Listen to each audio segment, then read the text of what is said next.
Hola, hola, muy buenos días. Mucho gusto de saludarlos y un abrazo muy fraterno desde aquí para todos.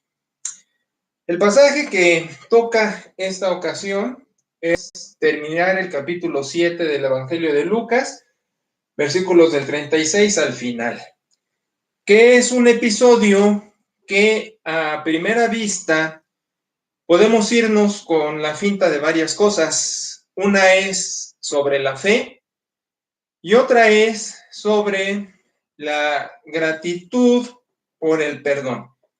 Pero yo quiero hablar más de lo que es la conciencia. Conciencia, como Fromm manejaría, él diría que es la capacidad de decirte a ti mismo, de platicar contigo y de contestarte. Aunque también esto no siempre es consciente, puede ser subconsciente. Lo que estoy tratando de decir en mejores palabras y más sencillas es la motivación. ¿Por qué haces lo que haces? Manejo a grandes rasgos dos tipos de motivación. La externa, que es donde se nos está a través de estímulos, premio o castigo para hacer algo o dejar de hacerlo. Pero la motivación interna, aquí la conciencia, o puede ser el subconsciente de la conciencia, nos impulsa a hacer las cosas. En el párrafo está la descripción de una prostituta, porque el término griego que dice en castellano, según la versión que emplees, que era una o pecadora o una mujer pública, la crudeza de es que esta mujer entra al salón donde está Jesús, que Jesús había estado ya con uno de los fariseos. Ahora, déjame decirte lo que veo inferido en el texto.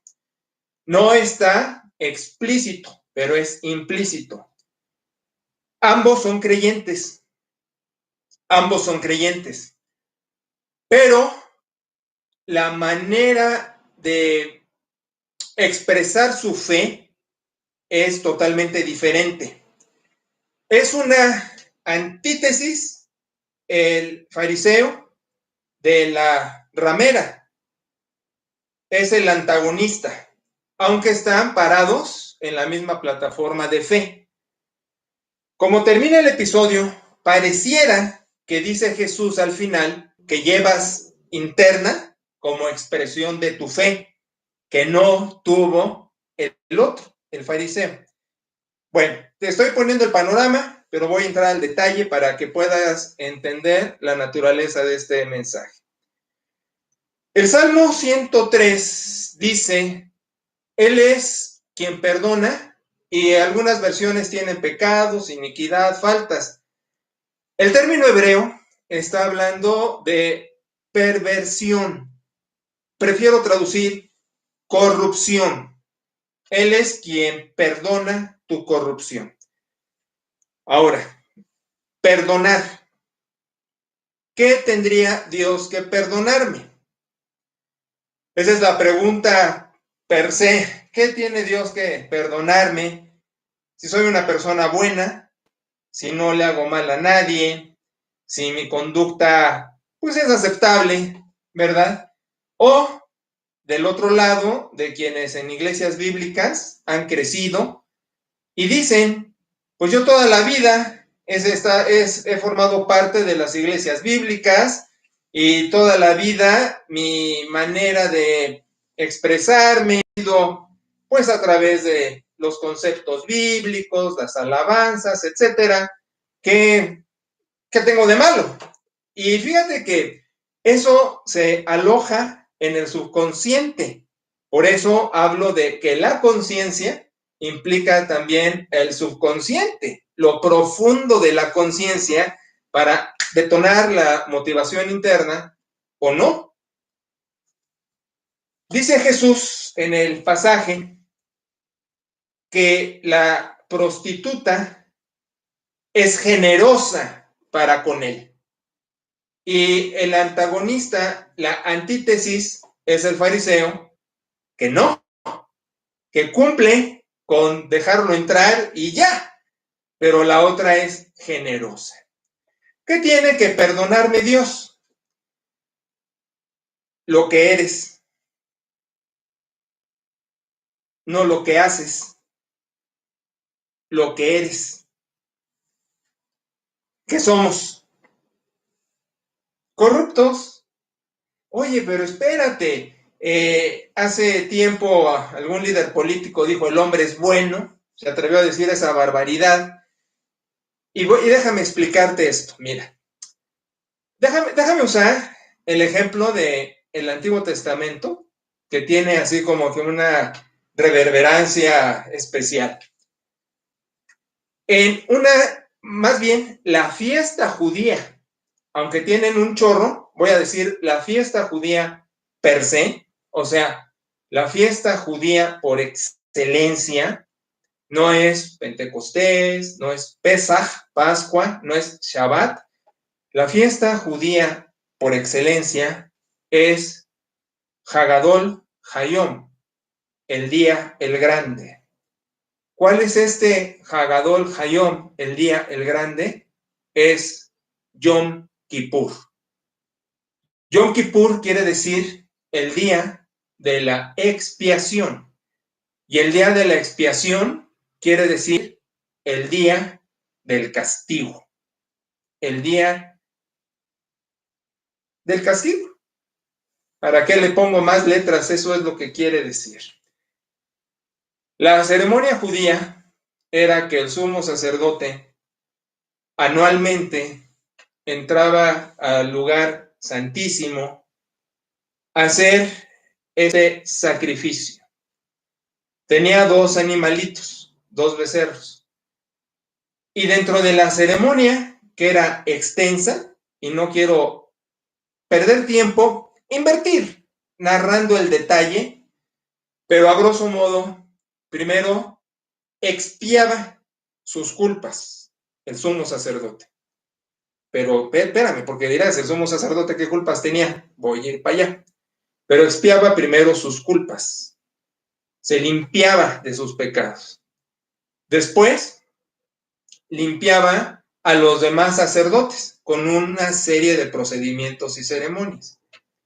Y después venían 2 inmolaciones.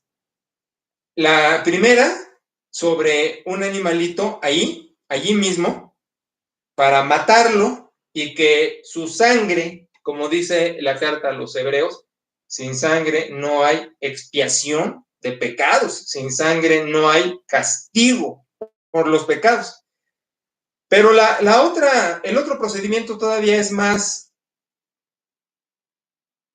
expresivo, que no minimizo el anterior, pero sacaba al segundo animalito y entonces ponía sus manos sobre la cabeza del animalito y con un ceremonial de oración estaba pasando todos los pecados del pueblo a ese animalito y lo dejaba libre, lo dejaba correr hacia el desierto, en un simbolismo de que se llevaba toda la corrupción y perversión del pueblo a Azazel, al diablo. Fíjate. Una parte era en el lugar santísimo, expiando los pecados de todos. La otra era al segundo animal, después de poner las manos en la cabeza, dejarlo ir al desierto a correr para entregárselo al diablo, con todos los pecados, con todo el pecado en singular del pueblo. Te explico. Cuando Dios crea, bará, el término hebreo de creación, ex nihilo, crear de la nada, ni siquiera la nada como materia prima, o sea, de un vacío absoluto y ni siquiera el vacío como materia prima. Crea Dios. El hombre es inmortal, incorrupto, impecable, perfecto. Es la corona de la creación. Vamos, el jonrón de Dios, después de que había hecho el sistema solar, las galaxias, etcétera, los animales, el hombre, la corona de la creación, impecable. Allí sí existió lo que se conoce por la filosofía, porque no es un término teológico, es de la filosofía. La filosofía y la teología han caminado como que juntas, y a veces la filosofía, más de las veces, le ha robado conceptos a la teología, pero también la teología le ha robado conceptos a la filosofía de vez en vez. Y uno que le robó fue el de libre albedrío. Es filosófico, no teológico. Entonces el hombre estaba en el paraíso con libre albedrío. Y decide, haciéndote, sin hacerte el cuento largo, como dicen las abuelitas, decide ser su propio Dios.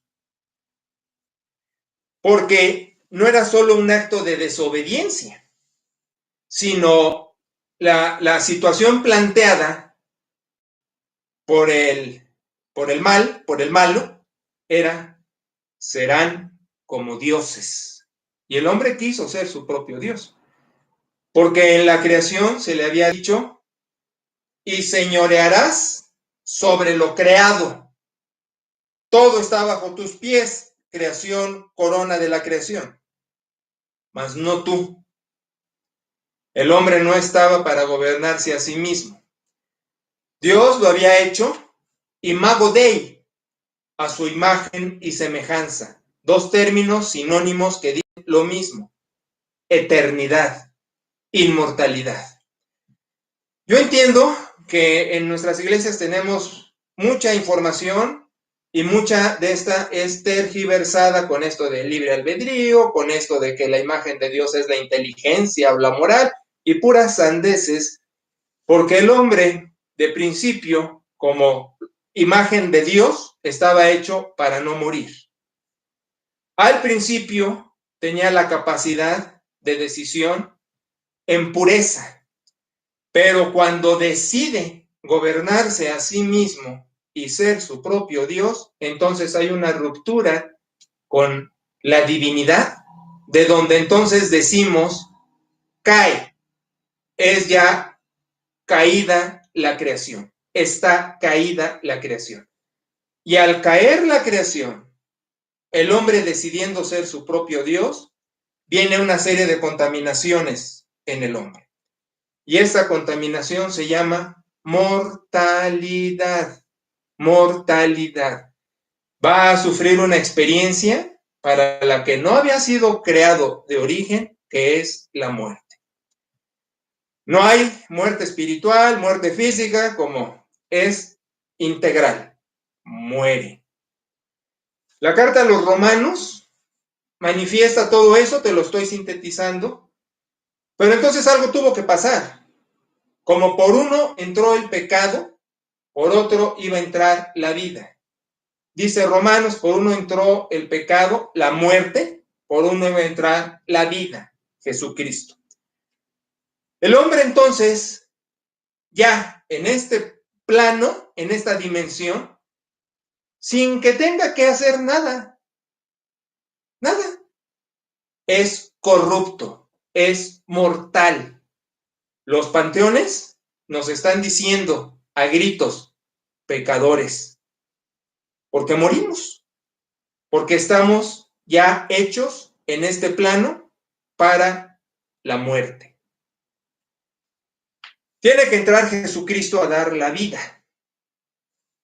Y cuando Él da la vida, es aludiendo al ejemplo del Yom Kippur, de el gran día, Hadol Hayom, que Jesús, como dice la carta a los hebreos, y fíjate, toda la carta a los hebreos habla de todo el sistema sacrificial judío, pero nos presenta a Jesús como el sacrificio último, extraordinario y completo de la expiación del castigo por toda la humanidad.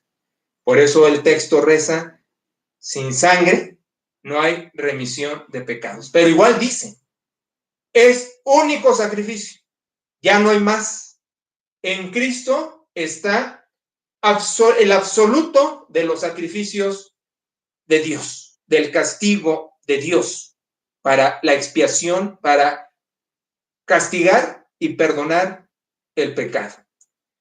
Por eso he insistido mucho sobre la mala información que hay en las iglesias bíblicas, que sacan textos del Antiguo Testamento para decir esta plaga, este virus, castigo, juicio de Dios. No, son sandeces. En el Antiguo Testamento los juicios de Dios venían, sí, a cada rato y también sus castigos. Pero en Jesucristo está el absoluto de la paga del pecado. El juicio último, el castigo supremo, lo máximo. Si yo digo, hoy sigue juzgando y castigando Dios, el sacrificio de Jesús lo minimizo. Y eso no es posible. Jesucristo es la obra climática de la divinidad pro el hombre. Entonces, te estoy diciendo, ya no hay libre albedrío. Existe una voluntad corrupta. Te estoy diciendo, sí vas a tomar decisiones. No eres un títere, no eres un muñeco. Tomas decisiones. Pero tus decisiones no son como en el paraíso, en un estado perfecto para toma de decisión. Ya hay corrupción, ya hay pecado, ya naciste en este planeta. Entonces, tu mejor decisión, como dice el profeta, tu mejor obra es un trapo de inmundicia delante de Dios. Es como una jerga sucia, pues, con la que limpiaste el baño y la exprimes y está toda puerca. Tu mejor obra, tu mejor decisión, tu mejor pensamiento es una jerga puerca, insalubre de la porquería del baño. ¿Comprendes ahora? Sí decides, pero tu mejor decisión, por mejor que sea, tiene grado de corrupción porque estamos en este planeta. Punto. Y porque somos mortales, que es sinónimo de pecado. Entonces tienes que entender que cuando nacemos, no tenemos que hacer nada. Ya somos pecadores. Ya. Un árbol da naranjas porque es naranjo. El hombre va a dar pecados porque es pecador por nacimiento. Y entonces entra el fenómeno de la gracia. Jariz, la ofrenda de Dios. Jariz puede hasta traducirse don, ofrenda, obsequio, pero déjame explicártelo. También en las iglesias bíblicas se dice, gracia es un favor inmerecido. Favor inmerecido es que alguien me obsequiara algo sin yo hacer nada por él. Eso es un favor inmerecido. La gracia divina es que si alguien viniera a darme algo y le escupo, lo golpeo, lo insulto, lo flagelo, tiro su regalo a la basura y todavía me obsequia, eso es gracia. Gracia no es favor inmerecido. Dios no dio a Jesús como un obsequio. No lo merecemos, pero lo dio. ¿Entiende? Jesús es una ofrenda a quien ha atentado contra él de todas las maneras posibles. Y aquí me vas a decir, pero sigo insistiendo que soy una buena persona, no le hago mal a nadie, y aunque entiendo que nací pecador, de todas maneras mi conducta trata de ser favorable. Dos elementos que contradicen eso. Dice la carta a los romanos también, no hay uno solo bueno. Entonces, nada más por la declaración de la revelación, te estoy diciendo, si tú crees que eres bueno, eres mentiroso. Y al creer que eres bueno, fíjate esta dialéctica. Si tú dices, soy bueno, yo te digo, como dice el texto, mientes. Y por mentir, luego entonces no eres bueno. ¿Eres pecador? ¿Ya? Si tú tienes autosatisfacción por ti mismo, simplemente te estoy diciendo, allí está tu pecado. El mayor pecado es no estar consciente de pecado. Tener satisfacción contigo mismo. Se llama orgullo. Se llama soberbia. La corrupción es la mortalidad, es el pecado. Cuando Cristo en la parucía, su manifestación última visible, se dé, la gente muerta, los dormidos en Cristo resucitarán y los que estén vivos serán transformados, dice Corintios 15, en un cuerpo glorificado, incorrupto e inmortal para estar con el Señor para siempre. Tiene que haber una verdadera transformación de la corrupción a la gracia plena de la presencia divina. ¿Qué hace Cristo? ¿Qué hace Jesús? A la gente que es inconsciente, bebés, gente impedida, que no tiene capacidad de razonamiento, la misma gracia está operando. Él lo dijo, los niños son míos, pero no se van por buenos. El cielo no tiene bebés buenos, tiene bebés pecadores que Jesucristo recibe por gracia. El cielo no va a contener a nadie que pueda alzar el dedo diciendo soy bueno o me basté a mí mismo. Entiéndelo bien. Pero ya cuando hay razonamiento, entonces el hombre tiene la facultad de decirle a Dios, entiendo el sacrificio que ha hecho tu Hijo en la cruz para pagar mi pecado, mi corrupción, mis pecados, mis faltas, y lo recibo en mi corazón como mi Salvador, porque Él resucitó al tercer día para garantizar su presencia conmigo para siempre. Ese es el don de Dios. Esa es la gracia divina. Charity Theo, la gracia de Dios. Ahora, el otro argumento. Empezamos diciendo nadie es bueno. El otro. Para quien pudiera tener autosatisfacción vanidosa de su calidad de vida, recuerda que el Evangelio dice, no necesitas jalar el gatillo de una pistola para cometer homicidio. Dice la Escritura, y fueron palabras de Jesús, basta que le digas a tu hermano, fatuo, con eso es suficiente para ser culpable de homicidio. ¿Sabes por qué me estoy riendo? Porque quien enojado le dice a otro, fatuo. Decimos otras, y más cargadas, más pesadas. Estoy diciendo, el coraje, el disgusto contra alguien, por algo, lo que sea, es homicidio. Entonces te estoy diciendo, no que no tronabas pistolita. Nadie puede sentirse satisfecho por sí mismo. Es conciencia, es hablarte a ti mismo y entender realmente tu posición. Y tu posición delante de Dios es pecador. Ahora, uso la segunda persona en singular o en plural. Tú, ustedes. No quiere decir de ninguna manera que yo estoy escondiendo atrás o disfrazándome que yo no tengo esto. Para nada. Pero cuando uso eso, me gusta la querigma profética, el mensaje de los profetas, cuando señalan el pecado, porque es más significativo esa señalización, que no es excluyente, es incluyente, pero así golpea más el significado, ¿no? Todos somos, pero cuando digo tú, estoy haciendo esa señalización que es más dramática para generar mayor capacidad de conciencia. Luego entonces, la obra de Jesús no es poca, es enorme. El creyente, cualquiera que sea su nivel de discipulado, tendrá que ser un fanático, obsesivo, cristocéntrico, ejemplar. Y estoy subrayando las palabras con detenimiento para decir, tendrá que decir, Jesucristo, Hijo de Dios, Salvador, mi Salvador. Tendrá que ser un enamorado de Jesucristo, tendrá que latirle su corazón, Cristo, Cristo, Cristo, Cristo, Cristo, Cristo. La conciencia. ¿Qué hizo Dios? Perdonarte. Perdonarte.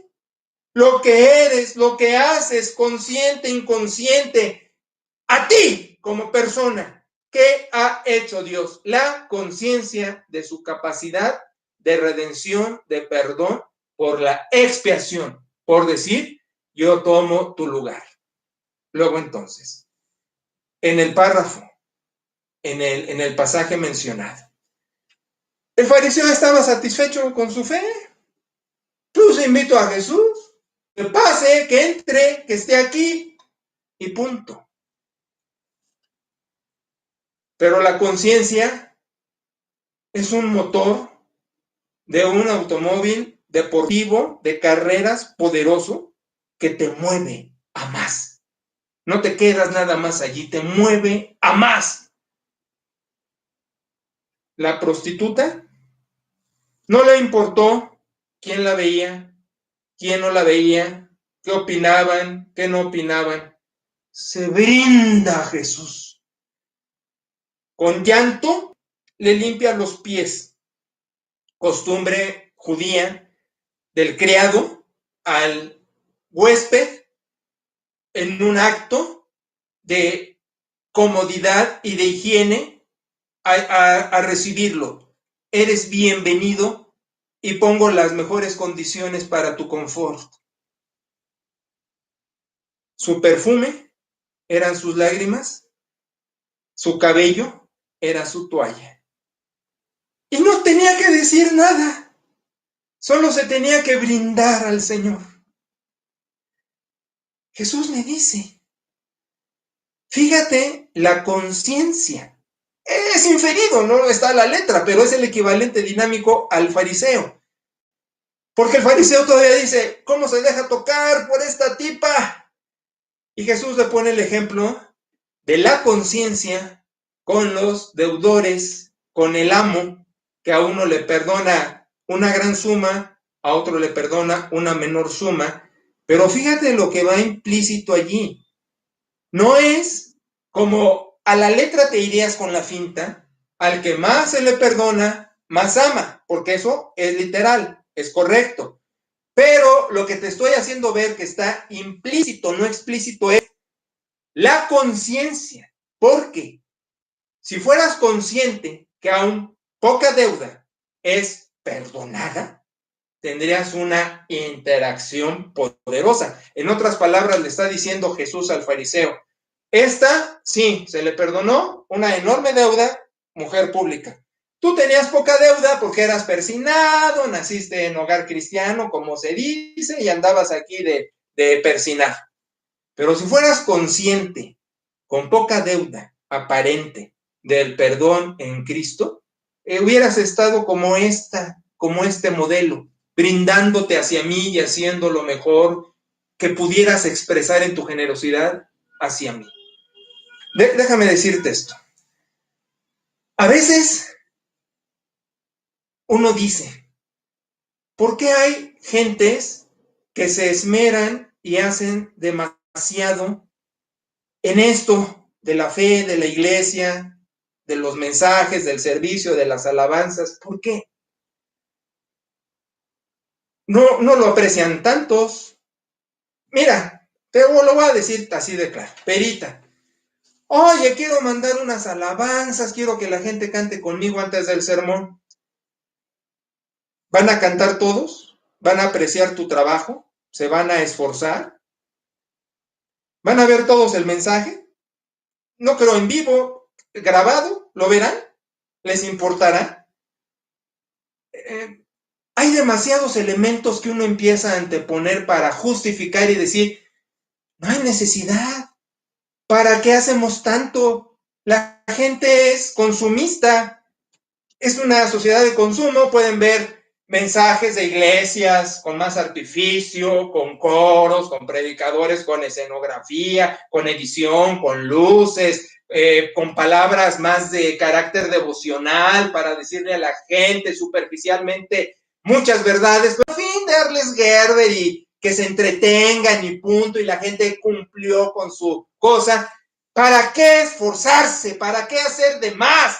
Te lo voy a decir por la conciencia del perdón en Cristo y la generosidad, porque al final te lo voy a decir en plata, como la prostituta, no le importó ¿Qué opinaba el fariseo? ¿Qué decían los demás? Lo que hacía, lo hacía para Jesús, solo para Jesús. Entonces, como está escrito aquí también, todo lo que hagas, de pensamiento, de palabra, de acción, de hecho, no es para los otros, es para el Altísimo. Entonces, lee el esfuerzo de Pera, le voy a mandar mis cantos, papá, Nelly, Turito, atrás de cámaras, operando todo esto, yo brindando aquí el corazón y todo. Si lo ves, qué bien, y si no lo ves, me da igual, porque no lo hago para ti, que se entienda de una vez por todas y subrayado.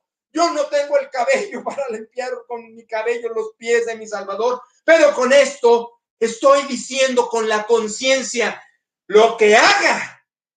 Entonces estoy diciendo, para ti opera exactamente lo mismo. ¿Por qué haces lo que haces? ¿Por qué dedicas esfuerzo? ¿Por qué dedicas energía, dinero, dedicación, tiempo, talentos? Por tu Señor, por la conciencia del perdón, por la conciencia de su amor, por la conciencia de su ofrenda que Él se dio. Amar es dar, y Él dio al Hijo.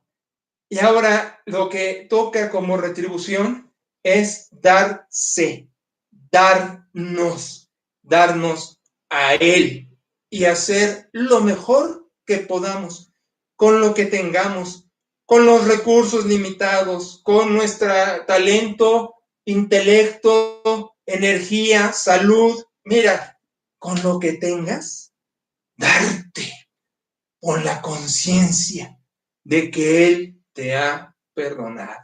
En una palabra, para que entiendas mejor, perdón, extendió su mano y dice, aquí estoy, tómala, tómala.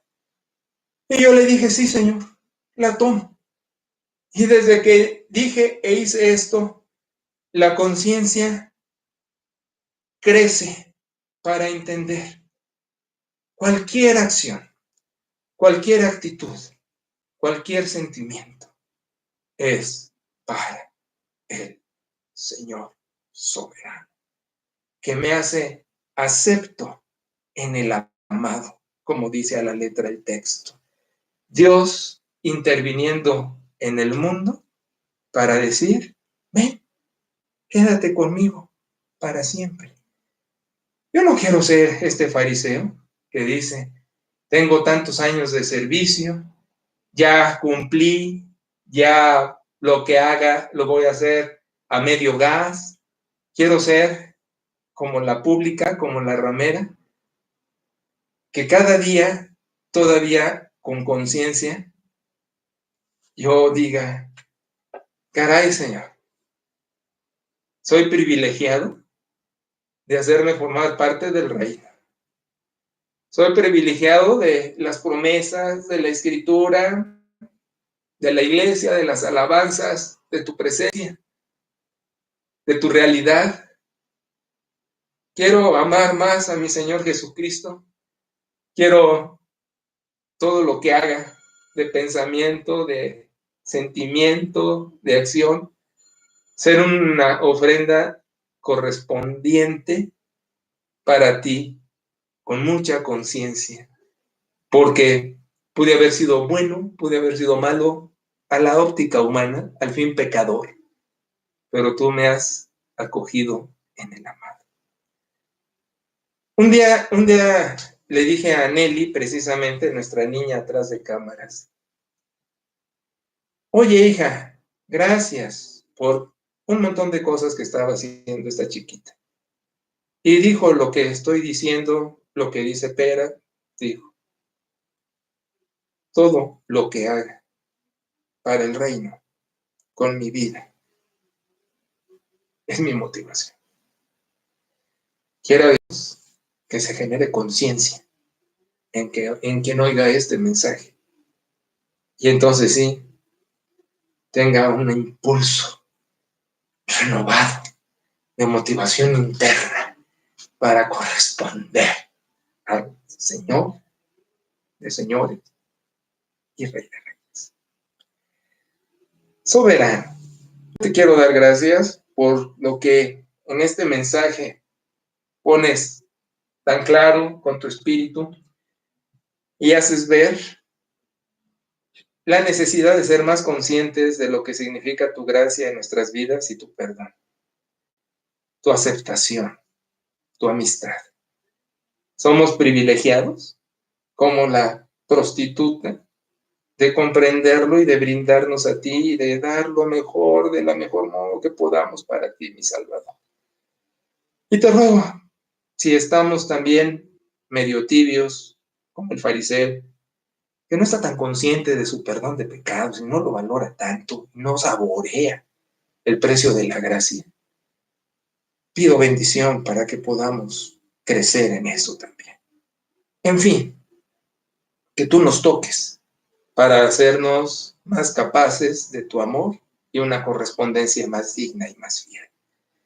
Gracias por el nombre sagrado. Amén y amén. Mucho gusto de saludarlos. Gracias, Nelly.